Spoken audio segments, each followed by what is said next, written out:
Alors bonjour à tous et bienvenue dans cette nouvelle vidéo. Donc aujourd'hui nous allons parler de surdoué et du sport. Pourquoi justement on parle de ça? Je vais expliquer qu'en fait il y a beaucoup de surdoués qui vont s'orienter vers le sport. Je vais expliquer pourquoi.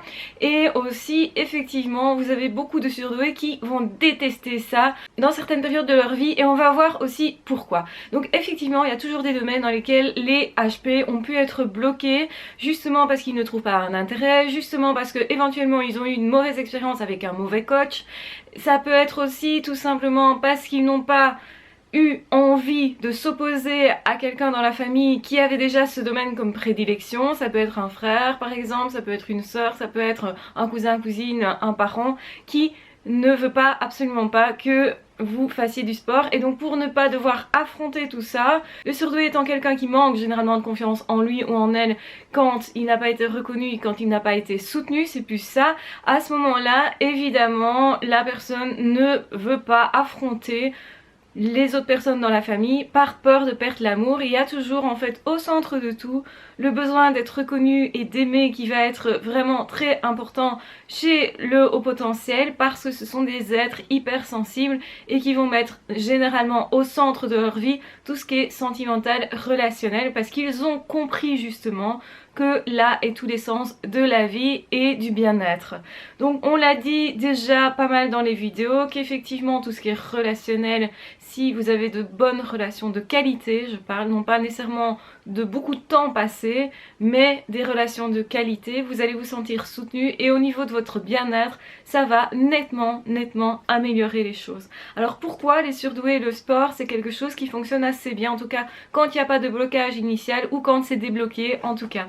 Donc ça veut dire que le sport, c'est vraiment un domaine dans lequel vous allez avoir des challenges, vous allez devoir vous dépasser et surtout vous dépasser par rapport à vous-même.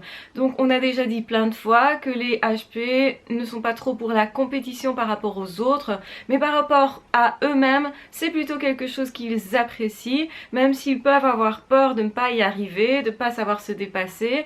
Et bien au fur et à mesure, s'ils y vont pas à pas, ils vont être investis, se sentir investis dans ce qu'ils font, et ça garantit plutôt leur succès, parce qu'en réalité une fois qu'un HP se dit je peux y arriver, je peux le faire, je m'encourage, etc., ça débloque pas mal les choses. Et justement c'est pour ça que je le répète beaucoup, traitez-vous comme votre meilleur ami, soyez vraiment tolérant avec vous-même, encouragez-vous tous les jours, soyez vraiment aussi en train de viser une performance qui vous est propre. Ça veut dire que c'est pas nécessairement quelque chose d'exceptionnel pour les autres, pour l'extérieur, mais pour vous c'est votre objectif tout simplement. Donc vous allez vous mettre comme objectif d'aller un peu plus loin que ce que vous faites actuellement, d'être un peu plus endurant par exemple dans le sport, de savoir un petit peu plus gérer une équipe, de savoir un petit peu mieux tenir au niveau de l'effort, etc.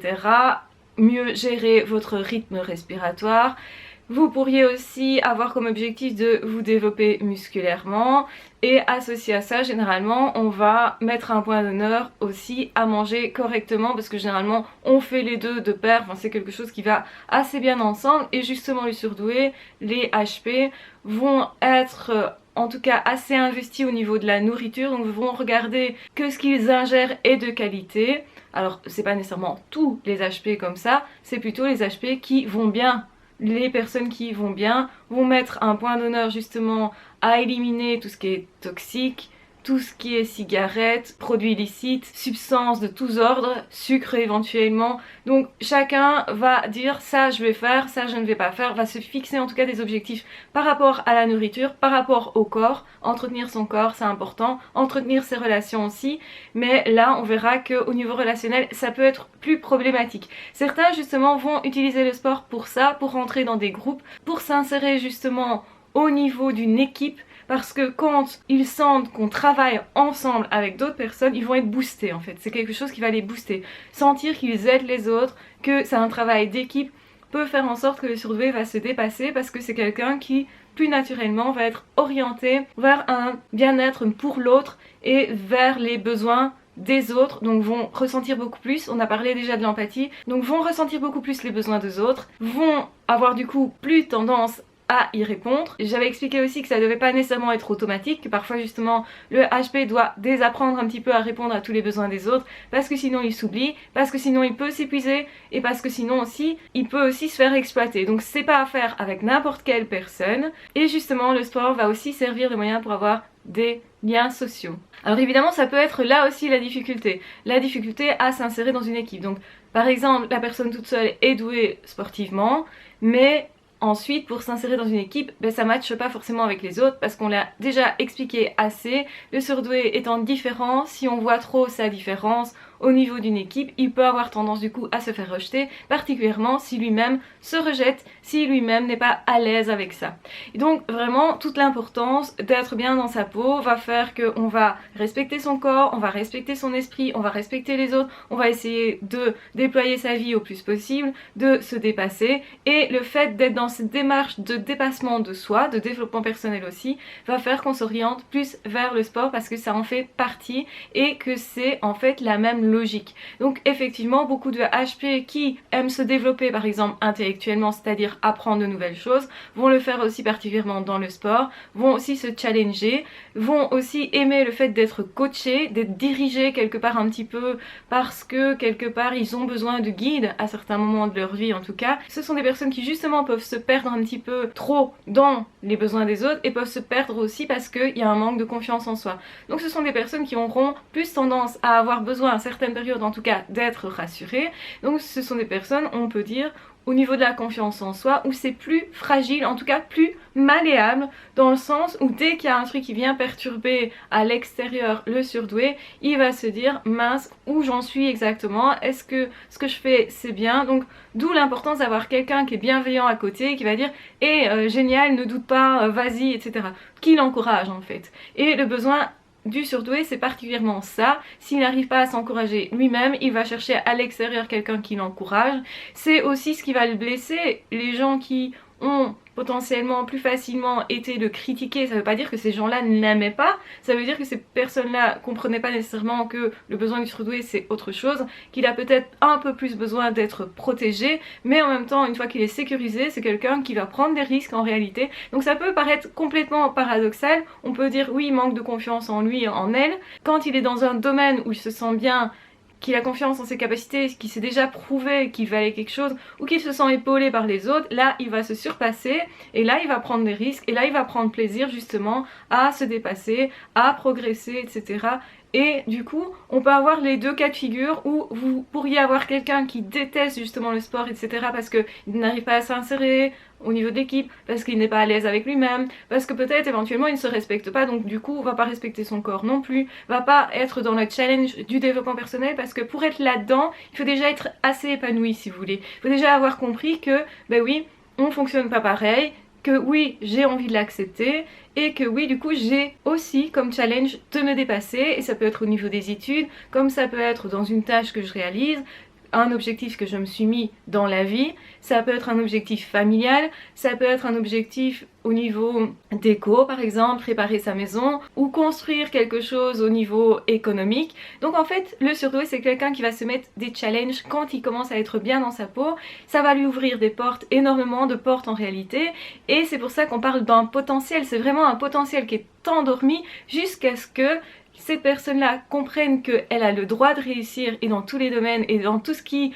en fait l'intéresse, et que dès que ça l'intéresse, dès qu'il y a un challenge, dès que cette personne va s'accrocher, s'encourager, être plus positif et y aller, elle va voir qu'elle peut le faire. Et c'est souvent ce qui manque, c'est le fait de douter qu'on puisse faire ça par rapport aux autres, mais aussi par rapport à soi-même, à ses propres capacités. Donc c'est-à-dire le problème du surdoué, c'est que son potentiel est endormi, c'est qu'il n'utilise pas ce potentiel-là et qu'il ne comprend pas nécessairement qu'il l'a. Et c'est pour ça qu'il faut mettre ce diagnostic. Mais il faut le mettre aussi sans pression, c'est-à-dire que quand on dit à un surdoué t'es surdoué, il va penser ah je dois réussir à l'école, je dois réussir professionnellement. Donc en fait il pense à un domaine précis sans comprendre qu'en fait ça englobe tous des domaines possibles de la vie. Je peux réussir mes relations parce que si je travaille là-dessus, je vais mieux comprendre comment ça fonctionne. Si je comprends mieux comment ça fonctionne, tôt ou tard, ça va mieux fonctionner puisque j'aurai un outil en main, si vous voulez, une technique. Bon, ça peut sembler être un peu bizarre de se dire je vais apprendre quelque chose de l'ordre du relationnel, mais en réalité c'est la base de tout, on apprend tout dans la vie. Et donc si le surdoué comprend qu'il doit apprendre et qu'il est doué en plus pour ça dès qu'il est passionné, donc il peut pas apprendre n'importe quoi parce que si ça le passionne pas, si ça n'a pas d'intérêt pour lui, ben, il le fera pas bien, mais si son cœur y est, dès que son cœur y est, dès qu'en fait on met le cœur au service de l'intelligence, c'est pour ça qu'un surdoué c'est vraiment ces deux domaines-là qui doivent matcher ensemble, alors à ce moment-là, il s'épanouit. Et dès qu'il va commencer à s'épanouir un petit peu dans un domaine, il va comprendre comment ça fonctionne dans un domaine, il va l'adapter à un autre domaine. Donc ça veut dire, si je réussis au niveau de l'amitié, eh bien j'ai plus de chances effectivement de réussir ma vie amoureuse. Et en plus de m'autoriser à être acteur. Donc c'est-à-dire, c'est ça, hein, le surdoué il passe de l'état passif à l'état actif.